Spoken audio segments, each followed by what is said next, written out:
நம்ம எவ்வளவு பணம் சம்பாதிச்சாலும் நம்ம கையில் நிற்கவே மாட்டேங்குதா? சம்பாதிக்கிற பணம் எல்லாம் வரவுக்கும் செலவுக்கும் கரெக்டாக இருக்கா? அப்போ இந்த வீடியோ உங்களுக்காக தான். வீடியோ முழுவதும் ஸ்கிப் பண்ணாமல் பாருங்கள்.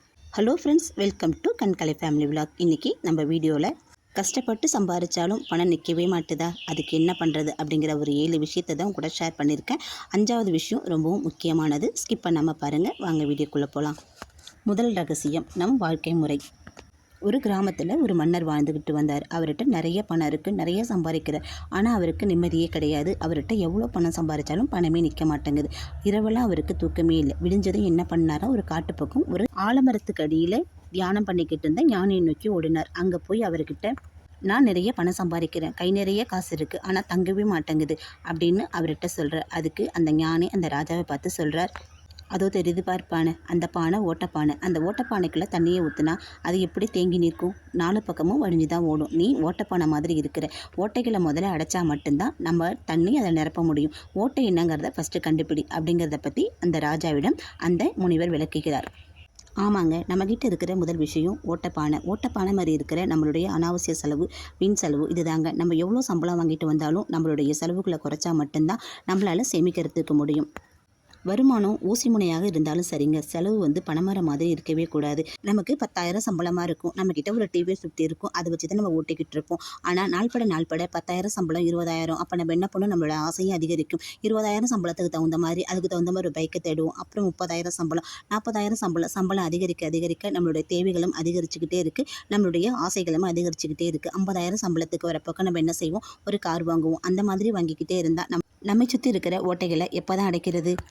பக்கத்து வீட்டில் கார் வாங்கியிருக்காங்க, பங்களா வாங்கியிருக்காங்க, வீடு வாங்கியிருக்காங்க அப்படின்னு யோசிச்சுட்டு நம்மளும் கடன் வாங்கி இஎம்ஐ போட்டு நம்ம கார் வாங்கினாலோ, வீடு வாங்கினாலோ, லேண்ட் வாங்கினாலோ இதெல்லாம் நம்மளுடைய பெரும் அழிவுக்கு காரணமாயிடுங்க. நம்மள்ட்ட இருக்கிற சின்ன சின்ன ஓட்டையான அனாவசிய செலவை குறைச்சா மட்டும்தான் நம்ம ஓட்டையை அடைக்க முடியும், பானை நிறைய தண்ணீரை நிரப்ப முடியும். நம்மளுடைய ஓட்டையை அடைச்சாச்சு, அடுத்து என்ன செய்கிறது அப்படின்னு மன்னர் ஞானிகிட்ட கேட்குறாரு. ஞானி சொல்கிறார், கோழி வளர்ப்பை பற்றி சொல்கிறார். அதோப்போர் அந்த பெரியவர் ஒரு கோழி வளர்க்குறார். கோழி முட்டையிடுகிறது. அவர் நினச்சா அந்த கோழியை தின்னுருக்கலாம். ஆனால் அந்த கோழியை அவர் திங்கலை. அவருடைய அந்த கோழியோட முட்டையை 1க்கு 2ஆக சேர்த்து வைக்கிறார். நாளைக்கு இன்னொரு கோழியை வாங்குகிறார். அது இடும் முட்டையும் சேர்த்து வச்சிருந்து மறுநாளைக்கு ஒரு ஆடு வாங்குகிறார். இப்படியே தனது வருமானத்தை பெருக்கி கொண்டே போகிறார். அப்படிதாங்க நம்மளுடைய முதலீடு. நம்ம ஒரு இடத்துல முதலீடு செஞ்சோம்னா அந்த பணம் அப்படியே இருக்கும். அதுலேருந்து வர வட்டி மட்டுமே நம்ம எடுத்து செலவு செய்கிற மாதிரி இருக்கும். அப்படிதாங்க அவருடைய கோழியாகவே முழுமையாக இருந்தது. அந்த கோழியிடம் முட்டையை மட்டும் எடுத்து அவர் செலவு செஞ்சுக்கிட்டார். அவருடைய மூலதனமான கோழி அப்படியே இருந்தது. அந்த கோழியிடம் முட்டை மட்டுமே அவருடைய செலவையும் வறுமையும் போக்கக்கூடிய ஒரு கருவியாக இருந்தது. அது போல தாங்க நம்ம சம்பாதிக்கிற பணத்தை கொண்டு போய் பேங்க்லேயோ ஆர்டிலேயோ போட்டு வச்சுருந்தோம்னா அந்த பணம் முழுமையாக இருக்கும். அதுலேருந்து வரும் காம்பவுண்ட் இன்ட்ரெஸ்ட் மட்டுமே நம்ம எடுத்து செலவு செய்கிறதுக்கு நமக்கு உகந்ததாக இருக்குங்க. கோழிலேருந்து வரும் முட்டையை மட்டும் தான் நம்ம எடுத்து சாப்பிடணுமே தவிர்த்து கோழியை தின்னிடக்கூடாது. கோழியை தின்னிட்டோம்னா நாளையுடைய நம்மளுடைய வருமானத்துக்கு கேள்விக்குறியாயிடும். மன்னர் திரும்பவும் ஞானியை பற்றி கேட்குறார். ஆடு, மாடு, கோழி இந்த மாதிரி வாங்கியாச்சு, நான் எப்படி சீக்கிரம் பணக்காரனாவது அப்படின்னு கேட்குறார். குறுக்கு வழியில் சம்பாதிக்கலாமா, இல்லை என்னுடைய மக்களை வருத்தி அவங்கள்ட்ட வரிப்பணம் வாங்கி நம்ம சம்பாதிக்கலாமா அப்படின்னு சொல்லிட்டு ஞானியை பார்த்து மன்னர் கேட்கிறார். அதுக்கு ஞானி சொல்கிறார், அதோ பார், ஒரு மரம் சாய்ந்திருக்கிறது. அது நேற்று பெய்த மழையில் இன்று முளைத்த காளான் அதில் உள்ளது. அதோ பார், ஒரு ஆலமரம் நீண்டு வளர்ந்து உள்ளது. அது வளர நாளானது, ரொம்ப நாள் கழித்து அது வளர்ந்துருக்கு. ஆனால் காளான் ஒரு நாள்லேயே வளர்ந்துருச்சு. ஆனால் அது வாழ்க்கையும் ஒரு நாள்லேயே முடிஞ்சு போயிடும். ஆலமரமானது சின்ன சின்னதாக வளர்ந்து பெரிய ஆலமரமாக நிற்கிறது. அது எல்லாருக்கும் நிலை தரக்கூடியது. ஆனால் அது சாமானியமாக அது அழியக்கூடியதில்லை அப்படின்னு சொல்லிட்டு, அப்படி தான் நம்மளுடைய வருமானமும். நம்ம குறுக்கு வழியில் சம்பாதிக்கிற பணம் காளான் மாதிரி ஒரே நாள்லேயே அழிஞ்சு போடும், நம்மள்ட்ட நிலைச்சிருக்காது. ஆனால் நம்ம கஷ்டப்பட்டு உடச்சி சம்பாதிக்கிற பணம் மட்டும்தான் நம்மள்ட்ட ஆலமரம் மாதிரி வளர்ந்து நிற்கும். நம்ம எந்த ஒரு வருமானத்தையும் குறுக்கு வழியிலையோ அவசரமாகவோ சம்பாதிக்க நினச்சோம்னா காளான் மாதிரி ஒரே நாளில் அழிஞ்சு போயிடுமே தவிர்த்து ஆலமரம் மாதிரி நமக்கு எப்போவுமே நிலச்ச ஒரு வருமானத்தை கொடுக்கவும் கொடுக்காது. நமக்கு அந்த பணம் நம்ம கையில் இருக்கவும் செய்யாது. எப்போதுமே நம்ம சம்பாதிக்கிற ₹1 பணமாக இருந்தாலும் நேர்மையான வழியில் சம்பாதிச்ச பணமாகவே இருக்கணுமே தவிர்த்து குறுக்கு வழியில் வந்த ₹1 பணம் கூட நம்மள்ட்ட எப்பவும் தங்காது. அது நம்மளுடைய எதிர்காலத்துக்கும் உதவாது அப்படின்னு ஞானி மன்னரிடம் பொறுமையாக சொல்கிறார். அப்போது அந்த மன்னர் ஞானியை பற்றி கேட்கிறார். நான் உடனே வீடு கட்டணும், சீக்கிரம் பணக்காரர் ஆகணும், கார் வாங்கணும், பங்களா வாங்கணும், இதெல்லாம் நான் கடன் வாங்கி வாங்கலாமா அப்படின்னு சொல்லிட்டு ஞானியை பார்த்து மன்னர் கேட்கிறார். அதற்கு ஞானி சிரித்துக்கொண்டே மன்னரை பார்த்து ஒரு ஆற்று பக்கமாக அழைத்து செல்கிறார். அங்கே பார், ஒரு நீச்சல் வீரன் கல்லை கட்டிக்கொண்டு நீரில் நீந்துகிறான். அவனால் எழுந்திரிச்சு மேலே வர முடியுமா? கண்டிப்பாக வர முடியாது. காரணம் என்னன்னு கேட்டீங்கன்னா, அவன் மேலே படும் சுமையான கல் பாறாங்கல் இருக்கிறது. அவன் அதை கட்டிக்கொண்டு நீந்த முயற்சிக்கிறான். அவனால் நீந்தவும் முடியாது, வெளியில் வரவும் முடியாது. நீ கடன் வாங்கி கட்டுற வீடு, கார், பங்களா இது எல்லாமே எதுவுமே உனக்கு நிலைச்சிருக்காது. நாளடைவில் உன்னோட குடும்பத்தையே நடுத்தருவில் நிறுத்திடும். உன்னோட குடும்பத்தையே அழிச்சிடும். கடனை மட்டும் வாங்கவே கூடாது. கடன் வாங்குறதும் ஒன்று தான், நீச்சல் வீரன் கல்லை கட்டிக்கிட்டு கடலில் நீந்துறதும் ஒன்று தான் அப்படின்னு சொல்லிட்டு ஞானி மன்னரிடம் விளக்குகிறார். ஆமாங்க, நம்ம சம்பாரித்து கொஞ்சம் கொஞ்சமாக சேர்த்து வச்சுருந்து அந்த பணத்துலேருந்து தான் நம்ம எதுவுமே செலவு செய்யணுங்க. கடன் வாங்கி செய்கிற செலவு எதுவுமே நமக்கு நிலச்சிருக்காது. நாளடைவில் நம்மளையும் நம்ம குடும்பத்தையும் அழிச்சிருமே தவிர்த்து நம்மளை என்றைக்குமே வாழ விடாது. கடன் வாங்கி எந்த செயலையும் செய்யறதுக்கு முயற்சிக்காதீங்க. சிறுக சிறுக சம்பாரித்து சேமித்து வச்சு எந்த செயலையும் செய்யுங்க. நிலச்சி நிற்கும். நம்மளால் நிறைவான ஒரு வாழ்வையும் தேடிக்கிறதுக்கு முடியும்.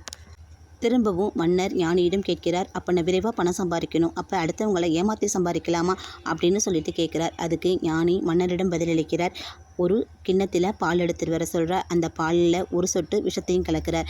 இப்போ பார், ஒரு புனிதமான பாலில் ஒரு சொட்டு விஷம் கலந்ததுனால அந்த பாலோட புனிதத்தன்மையும் மாறிடுச்சு. அந்த பால் முழுவதும் விஷம் கலந்ததாக ஆயிடுச்சு. அந்த மாதிரி தான் நீ சம்பாதிச்ச சொத்தில் அடுத்தவங்களை ஏமாற்றி சம்பாதிச்ச வச்ச ₹1 காசாக இருந்தாலும் அந்த பாலில் கலந்த விஷம் மாதிரி தான். நமக்கு வீடு வரைக்கும் வருமே தவிர்த்து வீடை தாண்டி உள்ளே வராது. நம்ம ஆஸ்பத்திரி செலவு பார்க்குற மாதிரி தான் இருக்கும். என்றைக்குமே அடுத்தவங்களை ஏமாற்றியோ ஏச்சியோ சம்பாதிக்கிற பணம் பாலில் கலந்த விஷம் போல தான் இருக்குமே தவிர்த்து நமக்கு என்றைக்குமே ஒரு நிலச்ச சந்தோஷத்தை தராது. அதனால் அடுத்தவங்களை ஏமாற்றி பிழைக்கிறங்கிற எந்த எண்ணமும் நமக்கு இருக்கக்கூடாது. நம்ம நேர்மையாக சம்பாரித்து நேர்மையாக உழைக்கிற காசு மட்டும்தான் நமக்கு கடைசி வரைக்கும் நமக்கு உதவும், நம்ம குடும்பத்தையும் கவுந்து பண்ணும் அப்படின்னு சொல்லிட்டு மன்னருக்கு ஞானி உரைக்கிறார். உடனே மன்னர் ஞானியை பார்த்து சொல்கிறார். இனிமேலுக்கு நான் தூங்க போகிறதில்ல, ராவும் பவுலும் கஷ்டப்பட்டு தான் சம்பாதிக்க போகிறேன். அப்படி தான் சம்பாரித்து நான் பணத்தை சேர்க்க போகிறேன் அப்படிங்கிற மாதிரி மன்னர் ஞானிகிட்ட சொல்கிறார். அதுக்கு ஞானி சொல்கிறார், அதோ பார், அதில் ஒரு தங்கத்தேர் பூட்டப்பட்டுள்ளது. தங்கத்தேரில் குதிரை இருக்கிறது. குதிரை ராவும் பகலும் உடைச்சி தேஞ்சி எலும்பாக போகிறது. இதனால் தங்கத்தேருக்கு லாபமா நஷ்டமா? நஷ்டந்தாங்க. எப்படின்னு கேட்டிங்கன்னா, குதிரை தெம்பாக இருந்தால் மட்டும்தான் அந்த தங்கத்தேரில் நம்ம ஏறி உட்காந்து பயணிக்க முடியும். அது மாதிரி தாங்க நம்மளுடைய உடலும். நம்ம சாப்பிட்டு நல்லபடியாக ஆரோக்கியமாக இருந்தால் மட்டும்தான் நம்மளால் இன்னும் நிறையா சம்பாதிக்கிறதுக்கு முடியும். இப்போ உள்ள இளைஞர்களும் சரிதாங்க. 30 வயசுலேருந்து 40 வயசு வரைக்கும் ராவும் பகலமாக கண்ணு முடிச்சு சம்பாரித்து கம்ப்யூட்டர் பக்கமே உட்காந்துருந்து நம்மளுடைய வாழ்வு முழுவதுமே அதில் நம்ம செலவிடுகிறோம். ஆனால் 40 வயசுக்கு மேலே என்ன பண்ணுறோம்? நம்ம சம்பாதிச்ச காசு எல்லாத்தையுமே எடுத்துக்கொண்டு போய் ஆஸ்பத்திரியில் கொடுத்துட்டு ஆஸ்பத்திரியில் படுத்துக்கிறோம். அப்படி இருக்கக்கூடாதுங்க. நம்ம சம்பாதிக்கணும், நம்மளுடைய உடல்நிலையும் நல்லபடியாக பார்த்துக்கணும். நம்ம ஆரோக்கியமாக இருந்தால் மட்டும்தான் நம்மளுடைய பணம் நம்மள்ட்ட கடைசி வரைக்கும் இருக்கும். இல்லைன்னா நம்ம சம்பாதிக்கிற பணம் எல்லாமே ஆஸ்பத்திரியில் கொடுத்துட்டு வீட்டில் தாங்க இருக்கணும். அதனால் நம்மளுடைய உடல் எந்தளவுக்கு முக்கியமோ உடல் உழைப்பும் அந்தளவுக்கு முக்கியம். நம்ம ஆரோக்கியத்தை எந்தளவுக்கு பேணி பாதுகாக்கிறோமோ அதே மாதிரி தான் நம்மளுடைய சம்பாதிக்கிற பணத்தையும் நம்ம ஆரோக்கியமாக இருந்தால் மட்டும்தான் நம்மளாலையும் பாதுகாக்கிறதுக்கு முடியும். திரும்பவும் மன்னர் ஞானியை பார்த்து கேட்கிறார். இதெல்லாம் சரி, எல்லாமே சரியாக செய்கிறேன், அப்புறம் ஏன் நம்மள்ட்ட காசே நிற்க மாட்டேங்குது அப்படின்னு சொல்லிட்டு ஞானியிடம் மன்னர் உரைக்கிறார். அதுக்கு ஞானி கேட்கிறார், உன் கையை மூடு. இந்த கையை மூடினால் இந்த கைக்குள் உன்னை வேறு ஏதாவது வைக்க முடியுமா அப்படின்னு கேட்குறார். அந்த கைக்குள்ளே வேறு எதுவுமே வைக்க முடியாது அப்படின்னு சொல்லிட்டு மன்னரும் சொல்கிறார். அந்த கையை திறந்தால் அதில் வைக்க முடியுமா அப்படின்னு கேட்குறாரு. வைக்க முடியுமே, எதனாலும் வைக்கலாமே அப்படின்னு சொல்லி மன்னரும் சொல்கிறார். அதுக்கு ஞானி சொல்கிறார், நம்ம கையை மூடி நம்ம பக்கம் வச்சுருந்தோம்னா நம்ம பக்கம் எதுவுமே சேராது. ஆனால் கையை திறந்து 4 பேருக்கு காசு கொடுத்தோம்னா நம்ம பணம் நமக்கு அப்படியே சேரும். நம்ம சம்பாதிக்கிற பணத்தில் யாருக்காச்சும் ஒரு 2% நம்ம உதவி செஞ்சோம்னா நம்ம பணம் தானாக நமக்கு தேடி வருங்க. இது கர்மாவையும் உணர்த்துங்க. யார் ஒருவருக்கு இல்லாதவங்களுக்கு நம்ம உதவி செய்கிறோமோ அது தக்க சமயத்தில் இல்லாத ஒரு நேரத்தில் நமக்கு ஆபத்தான ஒரு காலத்தில் அந்த பணம் நமக்கு கண்டிப்பாக உதவி செய்யும். நம்ம சம்பாதிக்கிற பணமும் நமக்கிட்ட 4 மடங்காக பெருகி நிற்கும். நீங்கள் என்ன ஒரு முறை கொடுத்து உதவி பாருங்கள். அதுக்கப்புறம் உங்கள் பணம் உங்கள்கிட்ட பெருகி நிற்கிதா இல்லையான்னு பாருங்கள். நம்ம ₹1 செலவு செஞ்சோம்னா ₹2 நமக்கு சேர்ந்து நிற்கும். ஆனால் இந்த பணத்தை முழு மனதாக அடுத்தவங்களுக்கு கொடுத்து உதவணுங்கிற மனப்போக்கம் நமக்கு இருந்தாலே கண்டிப்பாக நம்மளால் பணத்தை நிரந்தரமாக நம்ம வசம் வச்சுக்கிறதுக்கு முடியும். இறுதியாக ஞானி மன்னருக்கு உரைக்கிறார், தூண்டில் சிக்காத அப்படின்னு சொல்லிட்டு. அதோ பார் ஒரு ஆற்றில் மீன் இருக்கிறது. அந்த மீனின் வாயில் தூண்டில் சிக்கியிருக்கிறது. அதால் என்ன செய்ய முடியும்? இதை திங்க முடியுமா? திங்க முடியாது. அதுபோல தான் நம்ம இப்போ இருக்கிற காலகட்டத்துக்கு தகுந்த மாதிரி நம்ம பணத்தை ஆன்லைனில் ரம்மி, சூதாட்டம் அந்த மாதிரி விஷயங்களை நம்ம பணத்தை நமக்கே தெரியாமல் இழந்துக்கிட்டு இருக்கோம். அந்த மாதிரி விஷயங்களில் நம்ம சிக்கக்கூடாது. சிக்கணும்னா நம்ம மீன் வாயிலில் மாட்டின தூண்டில் மாதிரி தான். நம்மளால் மீளவே முடியாது. நம்ம கஷ்டப்பட்டு உழைக்கிற பணத்தை நம்ம எப்படி கெட்டியமாக பாதுகாக்கணுமோ அந்த மாதிரி பாதுகாத்து வச்சுருக்கணும் அப்படின்னு சொல்லிட்டு மன்னர்கிட்ட ஞானி உரைக்கிறார். நம்ம எவ்வளவு பெரிய பணம் சம்பாதிச்சாலும் சரிங்க, சிறுக சிறுக பணம் சம்பாதிச்சு சேர்த்து வைக்கணுமே தவிர்த்து நம்ம அனாவசிய செலவு பண்ணோம்னா நம்ம எவ்வளவு பணம் சம்பாதிச்சாலும் நம்மள்ட்ட நிற்காது. சேமிக்கணுங்கிற ஒரு பழக்கம் நம்மள்ட்ட இல்லைன்னா நம்ம பணம் நம்மளுடைய எதிர்காலம் கேள்விக்குறியாயிடும். ஓட்டைப்பானை மாதிரி வருமானம் முக்கியம் இல்லை, செலவு தாங்க குறைக்கணும். முட்டையும் கோழிங்கிற மாதிரி கோழியை சாப்பிடக்கூடாது, முட்டையை வச்சு தான் வருமானத்தை பெருக்கணும். காளான ஆலமரம், அவசரம் வேண்டாம், பொறுமையாக நம்ம இருந்தாலே போதும், நம்ம பணம் நம்மள்ட்ட தானாக தேடி வரும்.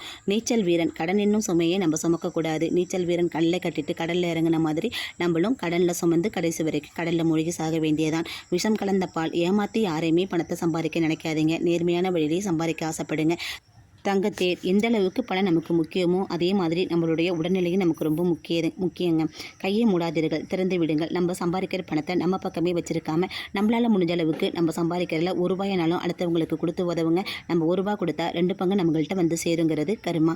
அதுக்கப்புறம் பார்த்திங்கன்னா தூண்டில் சிக்காதீர்கள். இப்போ காலகட்டத்துக்கு தகுந்த மாதிரி வீடு வாங்கணும், இடம் வாங்கணும், நிலம் வாங்கணும், அதிகமாக சம்பாதிக்கணும், பணக்காரனும் ஆகணும் அப்படின்னு ஆசைப்பட்டு ராத்திரி முழுக்க கண்ணு விழிச்சா ஆன்லைன்லேயோ ரம்மிலேயோ இந்த மாதிரி சூதாட்டங்களிலோ நம்ம பணத்தை நம்ம இழந்துடுறோம். நம்ம எவ்வளோ கஷ்டப்பட்டு சம்பாதிக்கிறோம், அதெல்லாம் எப்படி ஈஸியாக இழந்துடும். இந்த மாதிரி நம்ம சம்பாதிக்கிற பணம் நமக்கு என்றைக்குமே நிற்காது, என்னைக்கு நம்மள்ட்ட தங்கவும் தங்காது. அதனால உடல் உழைப்பு செஞ்சு சிக்கனமாக செலவு பண்ணி நம்மளுடைய பணத்தை சேமித்து வச்சு எதிர்காலத்தை நோக்கி பயணியுங்கள். அனாவசிய செலவை குறைச்சா மட்டும்தான் நம்மளால சிறப்பாக வாழ முடியும்.